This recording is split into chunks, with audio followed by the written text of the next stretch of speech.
A gute Woche. The Rebbe Gesundsein began the Farbrengen today that today is Shabbos Parshas Porah, which means that we read an extra Kriya in the Torah, where we read the Kriya regarding the Porah Aduma, the sprinkling of the blood of the Porah Aduma, which had to be done on somebody when he was tamei, when he was not pure. The reason we read this Chazarah today, this Kriya, in addition to the regular Chazarah, is because Pesach is approaching, and when a Yid came to the Beis HaMikdash, he had to be Tohir, he had to be pure. So that is why the Chachamim have instituted this inyan and reading Parshas Porah before Pesach to notify everybody that everybody should prepare themselves and make sure that they are Tahir when they come to be Makriv the Korban Pesach. Today's Chazarah, on the other hand, the Kriyas HaTorah of today's Chazarah is Parshas Tisa. That's the Chazarah that was read today. When we had Parshas Shkolim, a Shkolim we usually have at the beginning of the month of Adar, Parshas Shkolim, what is the contents of the Kriyas HaTorah that is read on Parshas Shkolim? We read the beginning of Parshas Kisisa. Because Kisisa, the beginning of Kisisa, tells us about contributing the Machzis HaShekel and the importance of the Machzis HaShekel. Therefore, the Rebbe says, we must say that there is some connection between these two Chazarahs. There is a connection between Parshas Shkolim and Parshas Porah. Being that today, Parshas Porah, we read Parshas Kisisa, and the Kriya of Parshas Kisisa is the same Kriya which is read when we read Parshas Shkolim.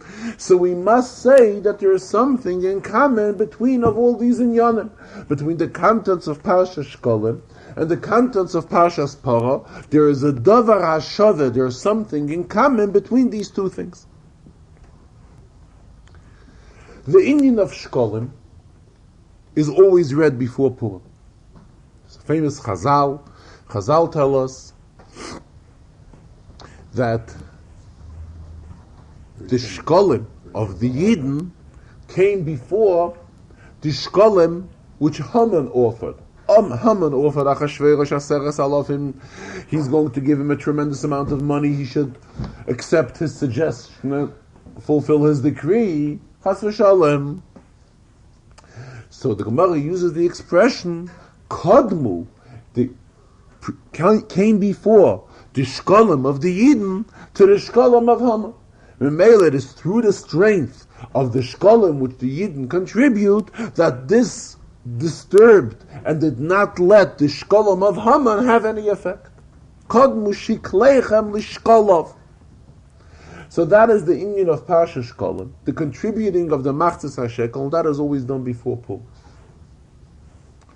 On the other hand, Parshas Porah, the contents of the Parsha, when did the Rebishter tell this Parsha to Moshe Rabbeinu?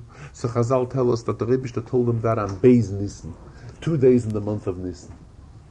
However, when do we read it? We don't read it once we are already in the month of Nisan. We read it while we are in Adar, the last Shabbos in Adar before we enter Nisan. Why? This is done as a preparation to Pesach, as mentioned before. In general, any korban that a Yid had to bring, a Yid had to be tahir, he had to be pure when he brought the korban. There are specific halachas how Tara is important regarding korban Pesach. What do we find by Machzis HaShekel? By Machzis HaShekel, the Torah stresses ha'oshir lo yarbe v'hadal lo yamit, that the rich person should not give more than a half a shekel, and the poor person should not give less than a half a shekel. In other words, here, the Torah stresses specifically even though we may think that the wealthy, the rich, should give more, the poor should get away with giving less, so the Torah tells us no. This is an inyan where everybody is equal. Ha'ashir lo yarbe, v'hadal lo yamit.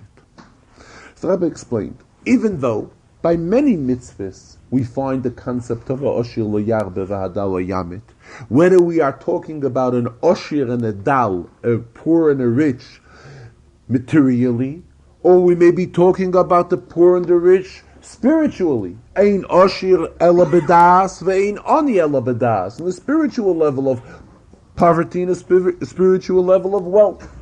And still by many mitzvahs we find this concept that everybody has to fulfill the mitzvah equally. For example, tefillin. Could we say that the Oshir should fulfill the mitzvah of tefillin different than the Ani? Everybody has to fulfill it in this exact way, of 4 parshias and 4 batim. All the halachas of tefillin apply to everybody equally. However, by the contribution of Machzis HaShekel, which is in the union of tzedakah, here one may think that here we should say that the rich should give more and the poor should give less. And Bechlal we know Hasfarim explain what is the whole union of tzedakah, that a person with a Rebishter benched him with money, not the pshat that he gives away his own money. What it really means is that the Rebishter has given him something in a format of putting it away by this individual, in a format of a pekodon. The Rebishter gave him something which he trusted him with, that when the proper time and place will come, he will know that he has to share this with somebody else. But this is the real way of how one evaluates what he gives tzedakah, that he's really not giving his own. He's giving something which the Rebishter gave him temporarily, and later he should be able to give it away. And as we know, the famous Chazal, that David HaMelech complained to the Rebishter, why, Rabbeinu Shalom, did you set up the world in such a way of poor and rich? Why can't you make it that everybody should have whatever they need? And then the Rebishter responded to him, Chesed ve'emes man yantzeru, that the world set up in such a way that it has to be a format of a mashpia and a mekabel. One gives and one receives. This Indian is explained in Chassidus at length. Nonetheless, the Torah gives us here, by Machzis HaShekel, a special instruction, ha'ashir lo yarbe v'hadal lo yamit. In other words, the Torah is bringing out how everyone is equal. The same minyan we find regarding Korban Pesach. Regarding Korban Pesach, it's also the inyan of Tumas Meis. This is something which involves every person, because the whole inyan of Misa came onto this world as a result of Chetei Tzadas. And once it was instituted into the world, it affects everybody. Kind of like, if I should use the expression, ha'ashir lo yarbe v'hadal lo yamit. It's also an inyan where everybody is equal. Though we know that the Gemara tells us, Arba meisu be'et yishol nachash. There are 4 tzaddikim that passed away only because of the chet of the nachash and Eitz Hadas. In other words, they in their own rights would have never deserved to be taken away from this world. True, but at the same time, they were taken away from the world regardless what the reason is. But the inyan of Misa applied to them as well. True, it was Takeh Be'et Yeshel Nachash because of the story that happened with the snake and Chava. But at the same time, they also were affected by Misa. So Mamela, this is something which involves everybody. The concept of death. So it's like the inyan of ha'ashir lo yarbe v'hadal lo yamit. So this is how called the inyan of Pesach, Paraduma, which is a preparation to Pesach, and the inyan of Machzis HaShekel have something in common, this idea which we just brought out. Furthermore, the Rebbe went, in the inyan of Korban Pesach itself, on one hand, it's a Korban Yochid. Everybody participates in the Korban, and everybody is obligated to participate in the Korban. And on the other hand, it's a kind of a Korban Tzibur, Meaning that not every individual brings the kolben himself like an individual private kolben. It's a kolben which people had to unite themselves. People would combine, families would combine together, and they would join in together on the kolben Pesach, as we find in Chazal that even children participated this way in the kolben Pesach. So it's also a way, on one hand, it's an inyan of tzibur, and on the other hand, it's an inyan of yachid, where every individual counts. And again, it gives importance to every individual on an equal way. Again, the idea of ha'osher lo yarbe v'hadal lo yamet. What do we derive from this whole inyan in terms of a hero, in terms of a lesson? What is meaningful to us, this entire inyan, in terms of something which we can derive from all of this, something which is relevant to us in a hero and a lesson? Rabbi concludes, this is the whole inyan of afatzas hamayonos chutza, to take the wellsprings from Chasidus and spread them, that it should reach even to chutza, to an area which is called outside, the total outside area. In other words, we are taking mayonos. Mayonos means the mamorim of Chassidus, which we have from Rabbi Seinu Nisiyenu, from our Rabbeim, which explain all in Yonim al pi Chassidus, and the in-depth in Yonim Chassidus. What are we told? That we have to take this mayon, and the person who's capable of having access to the mayon, in other words, the one who understands Chassidus and knows what Chassidus is, and has access to understand these in Yonim properly, what is his obligation? He has to take the mayon and make sure that the mayon reaches all the way to chutzah, not to satisfy himself until he has not reached chutzah. What does this stress? Again, the same idea. It's a combination between the person who is capable of being on the side of the mayon, on the side of the well of Chassidus, the source of Chassidus, where Chassidus stands in all of its in-depth explanation and biurim and all the inyanim which are explained in Chassidus. And he has to unite himself, make sure that he reaches out to the one who is at the total other end, who is at meantime still in the level of chutzah. And something which Torah says it's chutzah. In other words, Torah refers to this person that he is still an outsider, meaning he's all the way on the other end. And to this person we are told we have to unite ourselves with him by bringing together the mayon, that the mayon should reach out to chutz.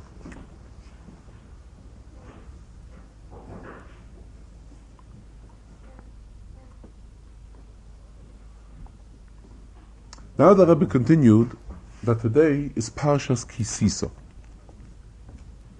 What is the taich of Kisisa? Kisisa es roish b'nei Yisrael. So if we want to touch up Kisisa, very simple, in the Pshuta Shel Mikra interpretation of Kisisa, Kisisa means ufzeheben, to uplift. Kisisa is roish b'nei Yisrael, to uplift the heads of the Yid. In other words, every Yid, every Ben Yisrael, the Torah tells us Kisisa es roish b'nei Yisrael, that the time has come when every Yid has to lift up his head. What means that a person lifts up his head? When a person lifts up his head, his entire body is affected by it. It affects his leiv, it affects his midos, it affects everything within the person. Now there is an inyan in Chassidus, what Alter Rebbe explains in Tanya, that moyach shalit al halev, that the intellect, the mind of a person, has a control over his emotion. But this, the Rebbe continues, not everybody is in this level. So we're not going to talk about it from a concept of moyach shalit al halev. But in general, the mere fact when a person lifts up his head, meaning he lifts himself up spiritually, this automatically affects his entire being, his entire personality. The Rebbe says a child even can understand it. That a child has certain inyanim, where the child knows that there are certain things that happen in his life, that these things create an uplifting to the child. For example, when a boy is 3 years old and he has his upsharanish, and then when he grows older and goes into cheder, and the child knows that there are things in his life, say by a boy and say by a girl, there are things in his or her life which are so meaningful to them that it's a kind of an uplift to them. The same the Rebbe says, every Yid has to go through an inyan of Tisa es roish b'nei Yisrael. Every Yid has to lift up his head. What is meant by every Yid lifting up his head?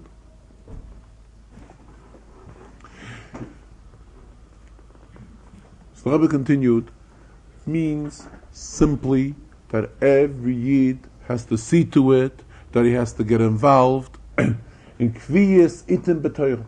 A Yid has to make it his business to learn Torah on a daily basis. And when a Yid learns Torah on a daily basis, this uplifts him. This picks up his head, and memela it picks up his entire body. And the Yid realizes, and has to realize, that even Haman, even the Goyim know, that Yeshnoi Am Echad Mefuzar Mefoyrad Beino Amim. That even Haman realized that Yidden are an Am Echad. What does he mean by Am Echad? One nation. But Chassidus teaches an Am that has a Shaykhus to Echad to the Rabbeinu Shalom. Even Haman realized that. So definitely us Yidden, we definitely have to realize this. And Yidden have to realize that we are Taki Yidden and we are different from anybody else. And a Yid will not bow for Haman. And any time that a Haman sees it, he's well aware of it, and he knows that lo yicha v'lo yishtachve. A Yid will not bow for a goy. Memele, a Yid has to know what is his inyan. His inyan is to pick up his head, lift up his head, talking in spiritual sense, the spiritual level, and get himself involved into shiurim of Torah. Here the Rebbe continued. We know that Pasuk tells us, "V'heishiv leiv avois al banim, v'leiv banim al avoisam." That it will come a time when the Rebishter will return the hearts of fathers al banim. So what does Rashi explain? What does it mean? That children will be the ones that will have the influence on their fathers to see to it that their father's attitude improve.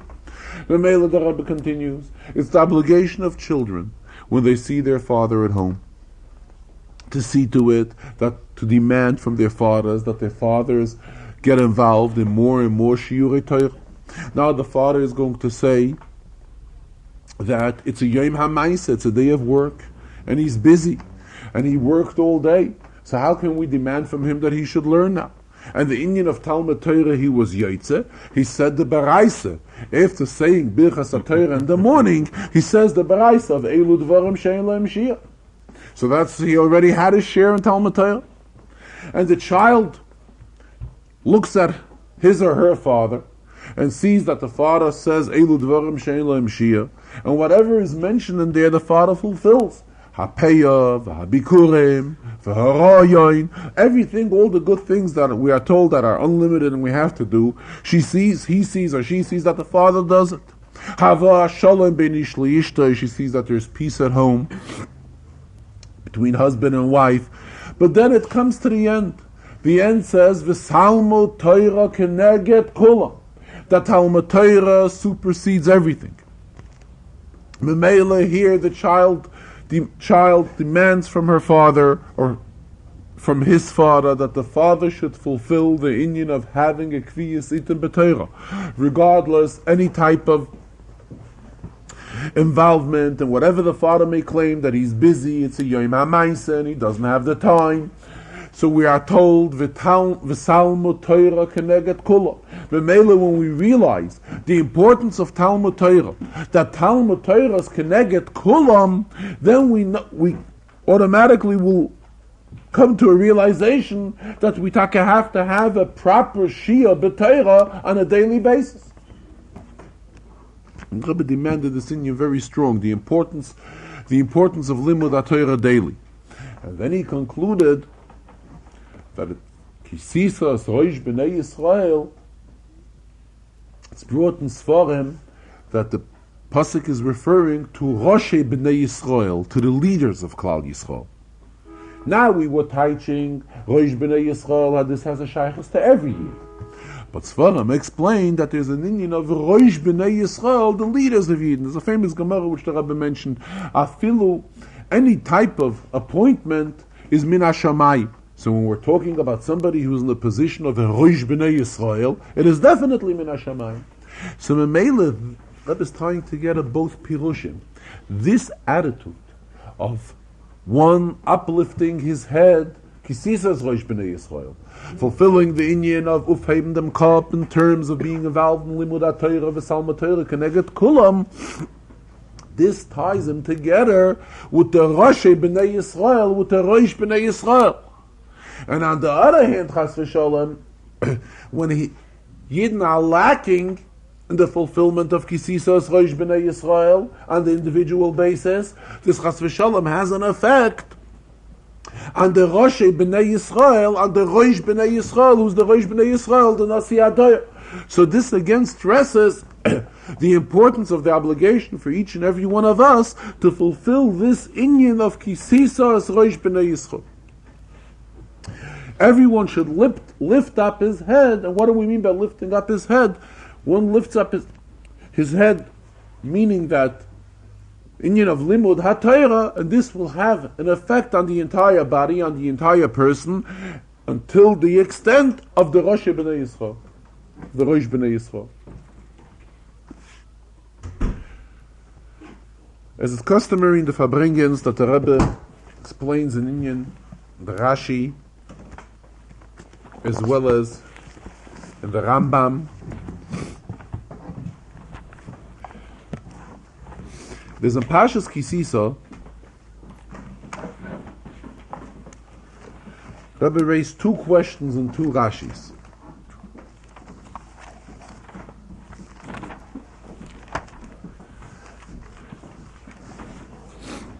One is, relatively, it's in the beginning of the Chazarah, in Kapitel Lamet, Pasuk Chov Gimel, where we are told about the Pesomim.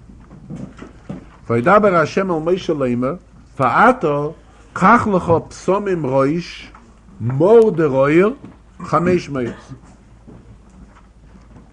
What is mor deroyer? So what is Pesomim roish? The word that is mentioned before that, Rashi explains. Pesomim roish means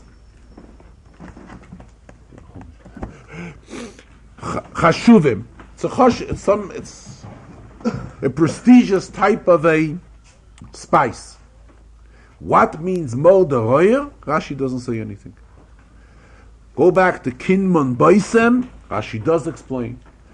This specific spice of mo deroyer, Rashi does not explain in any way. So if we look into other commentaries of Chumash, Even Ezra particularly, we will see that Even Ezra does explain what mo deroyer is. He explains that a certain type of a spice which is originated from some sort of an animal. That's how he explains it. Rashi doesn't tell us anything. Question is why? Here the Rebbe mentioned that there's a Maimer in Torah, a Maimer from the Alter Rebbe, where the Alter Rebbe explains in detail the inyan of mor deroyer, and he brings down halachas regarding mor deroyer, the spice of mor deroyer. And here in Chumash Rashi, where Rashi obviously should explain what it means, Rashi doesn't say anything. So the question is why? So the Rebbe is learning, Rashi's inyan is to explain wherever there is something which is not understood. Child comes across a word which a child does not know what it means.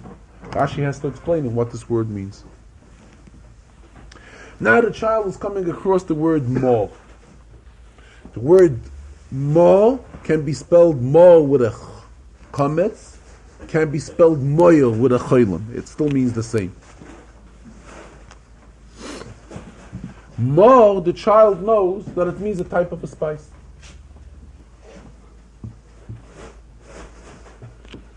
Just, I don't know if the Rebbe mentioned it in the Megillah, we have the expression Shisha Chadoshim B'Shemen HaMoyer. Same idea. It's a spice. More, and here it expression is more. In the Megillah we can find the expression moyer with a chaylam. But it's the same idea. So the fact that more means a spice, there's no need for Rashi to explain. Now the question comes up, what does the royer mean? The Rebbe teaches, the royer stems from the word dor, living. One lives someplace, you would say in Hebrew, dor, in this place. What does it mean here regarding the spice? So the Rebbe learns that this mol, this spice mol, we find various types of moles. There's a mole that grows on trees, and there's a mole that grows in grasses. There are various types of moles. Which mole was supposed to be used as a spice in the Mishkan? So the pasuk tells us, mol de royer. This type of a mole, which is dayer bechol mokim, which lives all over. In other words, regarding the spice that is needed for the Mishkan, it's irrelevant where the mor is taken from. As long as it comes into the category of mor, I don't care where this mor resides. Dayer bechol mokim. The Rebbe explained that in Hebrew we find many words that to stress the word, an additional letter is added. A very popular example, sov means around. You want to say around and around, you will use in Hebrew the word saviv. The same here, dor means to live. You want to stress the fact, living anywhere, you use the word deroyer. You add on an extra reration. The Rebbe says there are countless of such words in Hebrew, where by adding on one more letter, this makes the word stronger. And the same here, mo deroyer. Where do we find something very similar? We find very similar weiter in the Torah. We read regarding Yovel. Ukarasem droyer ba'aretz l'chol yeshveha. Yovel means it's a free year, that anybody who was a slave can go home. So the pasuk uses the expression ukarasem droyer. What does Rashi comment there? Rashi there tells us on behalf of Rabbi Yehuda that the royer, what does it mean you call a year of freedom? Also the same idea. The royer, meaning daya. Everybody has an opportunity to go back to where he lives. Daya, to his dira, to his home, to his base of living. Now here we come to a pasuk in Tehillim. There's a pasuk in Tehillim. Gam tziper motza bayis udroyer kein lo. That even a bird who flies around from place to place also has a house. Udroyer kein lo. A droyer is also a type of a bird which also goes from place to place, that's never permanently anywhere. Even this droyer, kein meaning a nest, also has a nest where to live. So here the Rebbe says, for birds that fly all over, the Rabbeinu Shloilem, the one who has created them, has prepared for them where to live. For his own children. B'ni b'chayri Yisrael. His own b'chayrim. We are driven away, Mishulchan Shel Mokem. We are driven away from our father's table for so many years. And we are screaming and begging from the Rabbeinu Shloilem, Ad Masai. How much longer are we going to be in Galus? Rabbeinu Shloilem, for everyone you are worried to take care of their needs. Why don't you also provide the needs of your children, wandering from place to place for so many years, and you have not provided them with what they need? Here the Rebbe mentioned that biggest golus is, talking about the importance of Geula, the Rebbe mentions that the biggest golus is those individuals who are not realizing the importance of begging Ad Mosai, of begging from the Rabbeinu Shalom, how much longer will he keep us in golus? And they feel comfortable in golus, and feel that they are not... Valgetzich is involved in Inyane of Olam Hazeh, and are not feeling the importance of begging the Rabbeinu Shalom Ad Mosai, take us already out of Golus, how much longer are we going to be in Golus? There is no need for it, that we should be that way. For everyone else, Gam Tzipa Motzabayis, Udroyer Kainlo, and for your own children, not stam children, B'nei B'chayri Yisrael, the Rabbeinu Shalom says, his firstborn children, his dearest children. Why doesn't the Rabbeinu Shalom see to it that they are, us Yidden, should be taken out of Golas, send us Mashiach, and make sure that we have what we need, and we are brought back to our father's table. This is one inyan in Rashi which the Rebbe explained. Another inyan in Rashi which the Rebbe explained is the beginning of the Sedra. Beginning of the Sedra begins with Kisisas Rosh B'nei Yisrael, that everybody should give a koifer nafshe, a ransom for his soul. There wouldn't be a plague when they are counted. Then the pasuk goes on, Zeh Yitnu, this is what they shall give. Kol ha'over ala pekudim, everyone who is numbered, who is counted, machzis hashekel b'shekel hakodesh, a half of a shekel, and the Torah calculates right away. You should know what is a machzis hashekel, truma l'Hashem.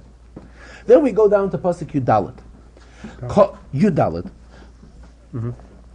Koil ha'over ala pekudim, miben esrim shana v'mayla, yitin trumas Hashem. Who is the one that's obligated to contribute this machzis hashekel?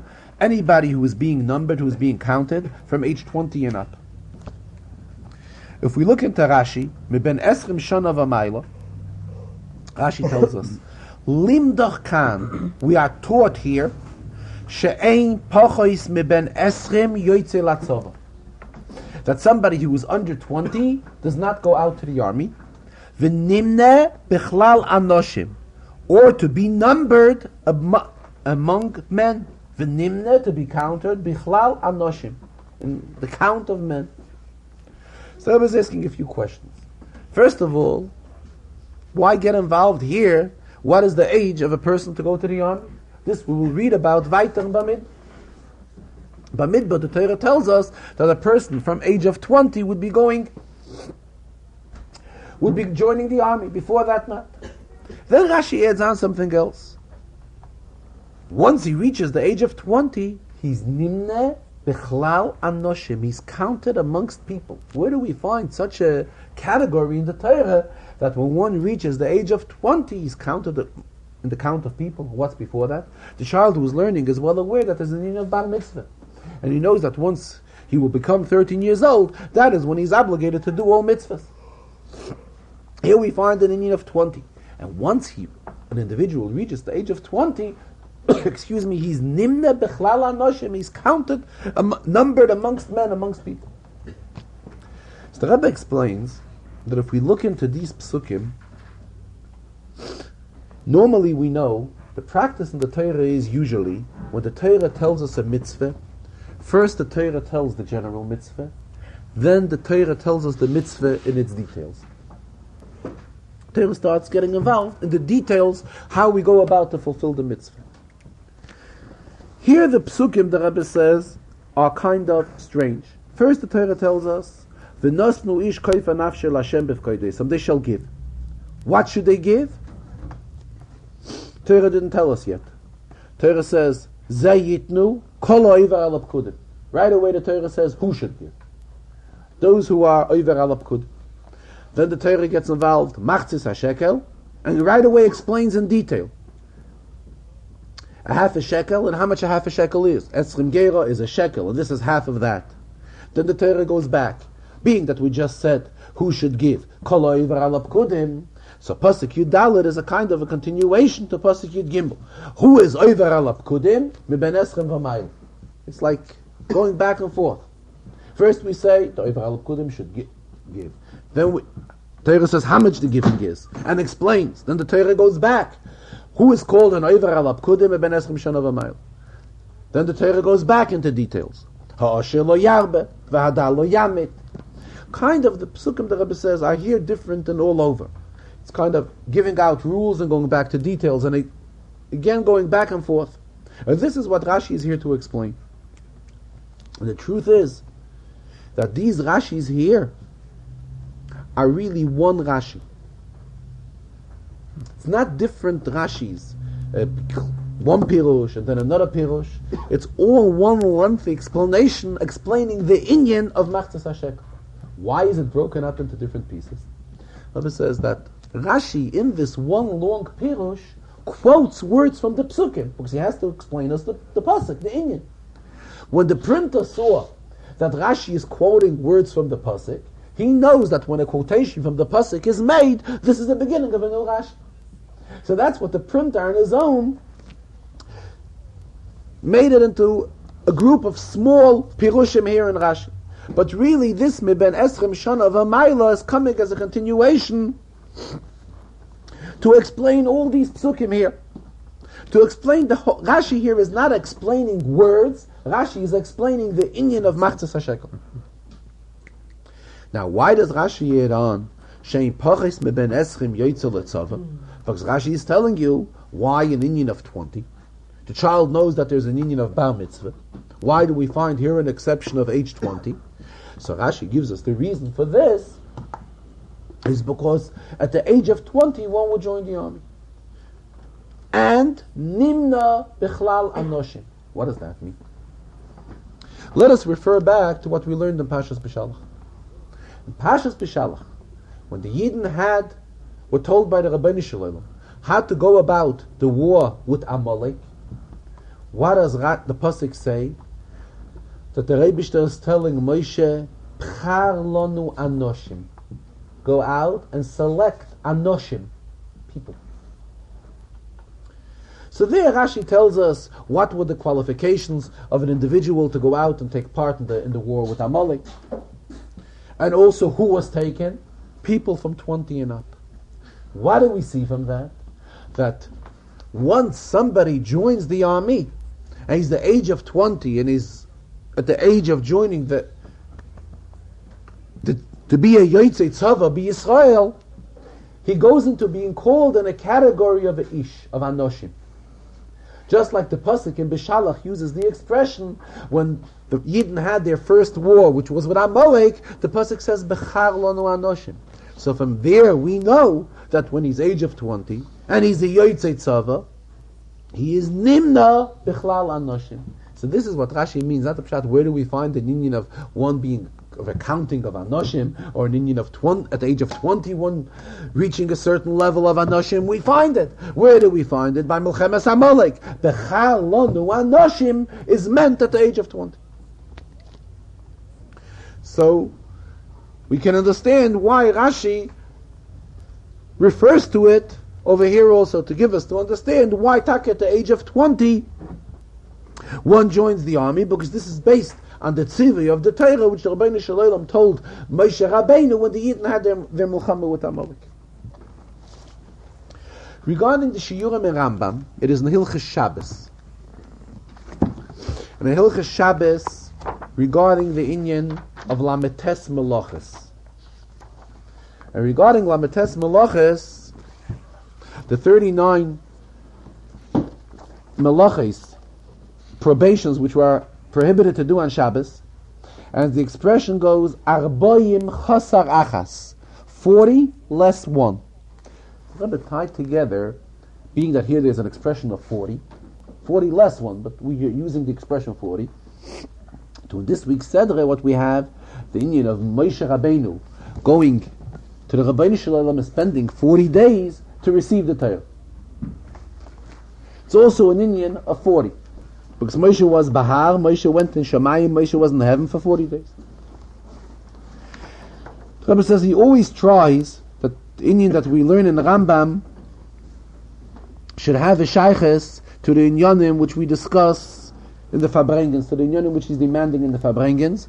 As the Rambam himself writes, that the whole inyan of mitzvahs is liyasher hadeya, is to straighten out our minds. And in Mela, he's also in the inyan of Rambam, which he learns is something which he's also going to choose an inyan, which can be interpreted and relevant to the inyanim which we are discussing lately in the Farbrengen.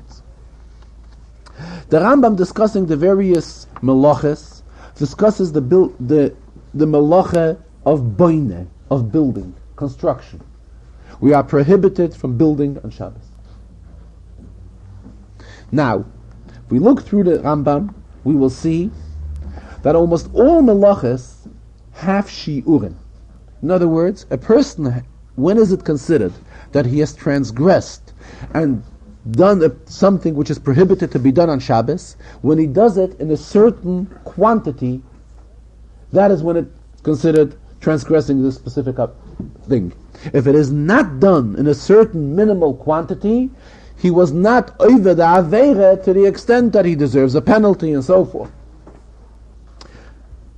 Regarding building, construction, the Rambam tells us, haboine, if one builds, even kol shehu, any type of construction, how small it may be, it is considered that he built on Shabbos, and if he built on Shabbos, he's considered a mechalel Shabbos, and he was over on he has transgressed one of the 39 melachos.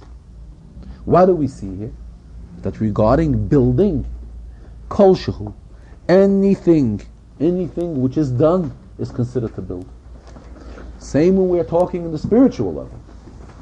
The Rebbe referred to what he's been talking about recently, how everybody is capable of making his home, his and her home, and adults as well as children, to make their home and their belongings and their area, that it should be considered a mishkan lo yizbarech, to be considered a mishkan for the Rebbe, a place that is suitable for godliness to dwell there. And this is something which we have to do, and it is our obligation to do it, and this is demanded from adults, and this is demanded from children. The Rebbe, as we know that there are a famous letter which the Rebbe wrote recently, and the Rebbe stressed it recently in the Farbrengen. And here we get the halacha, that haboine, when is one considered that he has built? Bekol shehu. Any little thing that is done, every achievement, everything that is done is considered building. One doesn't have to go out and accomplish tremendous wonders, tremendous outrageous things. Every good deed which is done, every pure deed which is done, which helps to create a mishkan lo yizbarech, that an area, a child's room, a child's bed, a child's table, an adult's room, an adult's area, everyone's area, every little assistance to have this area be suitable for a mishkan lo yizbarech is called bainus, called building. This is what we derive from today's shir on the Rambam. The Zohar, the Rebbe spoke in Inyan, which has a shayches to the Inyan of koshel bracha. The Zohar relates about a specific incident and an interpretation in the pasuk, where they interpret that